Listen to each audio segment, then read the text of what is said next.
Hello everyone, welcome my YouTube channel. More than 100 Ukrainian women released in one of the war's biggest prisoner swaps. Among the group are military officers, civilians, and some of those captured by Russian forces when the Azovstal steelworks fell in Mariupol. More than 100 Ukrainian women have been released from Russian captivity as part of what is thought to be one of the biggest prisoner swaps in the war so far. Some 218 detainees were exchanged on Monday. 108 Ukrainian women and 110 Russian civilian sailors and military personnel. According to the head of the Donetsk People's Republic, Denis Pushilin, each side was expected to release 110 prisoners, but his side handed over only 108 Ukrainians because 2 wanted to stay in Russia. Of the Ukrainians, 12 were civilians and 37 had been captured by Russian forces after the fall of the Azovstal steelworks in the port city of Mariupol in May. Among them was medic Victoria Obadina, who said that the group had no idea they would be exchanged until the last moment. She had been separated from her young daughter when Mariupol fell and said after her release, "I will go to see my daughter, I want to see her so bad."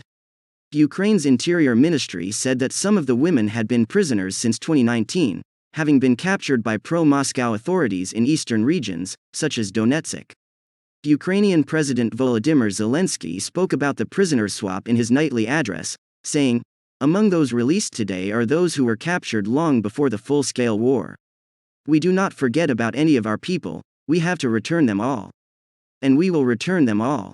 He said that the Ukrainian women included officers, sergeants and privates in the Army and Navy, Territorial Defense, National Guard and Border Guards. He also encouraged Ukrainians to take more Russian prisoners to enable more prisoner swaps in future.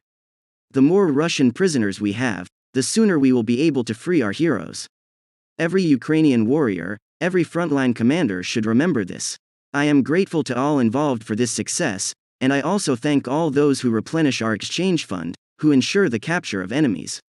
Drone dubbed, "The Moped," is cheap and easy to build and Russia hopes it will change course of war in Ukraine. Ukrainians are becoming familiar with the sound of the Iranian Shahed 136 Kamikaze drone.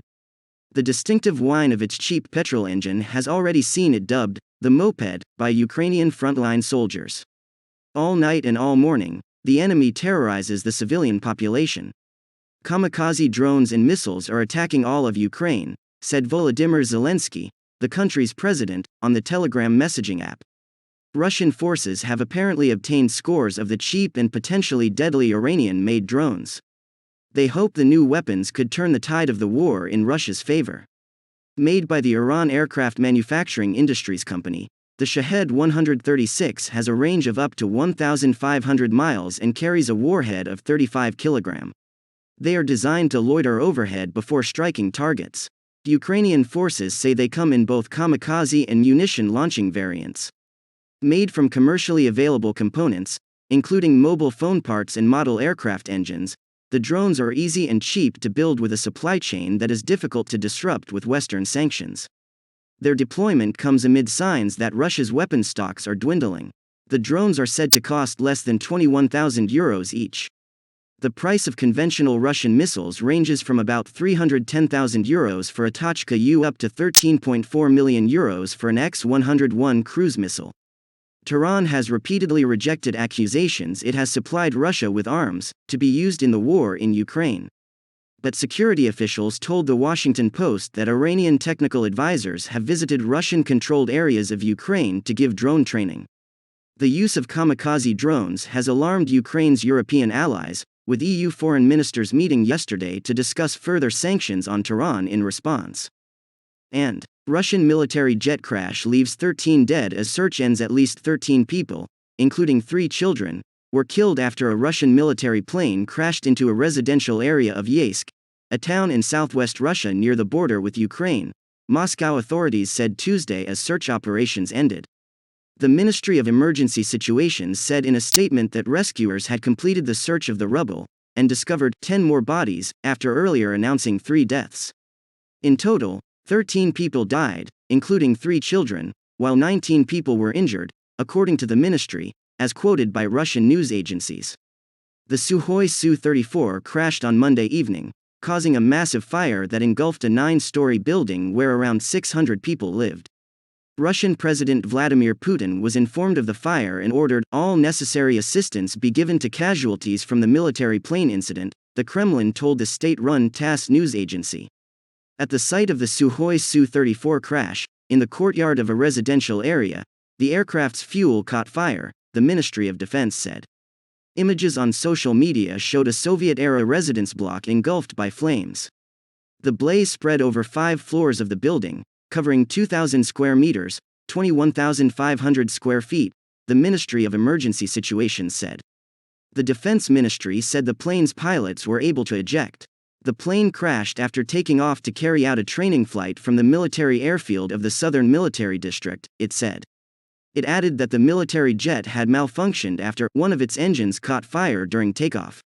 Russia carries out new airstrikes on Ukrainian energy facilities. Russian forces carried out new airstrikes on Ukrainian energy facilities on Tuesday, causing several explosions in an area of northern Kyiv where there is a thermal power station. Kyrylo Tymoshenko, deputy head of the presidential office, said there had been 3 Russian strikes on an unspecified energy facility. City Mayor Vitaly Klitschko said the attack was on critical infrastructure in northern Kyiv, where the media witnesses saw thick smoke rising into the sky. Neither official said whether the thermal power station had been hit. They also gave no casualty details. Ukraine is under fire by the occupiers.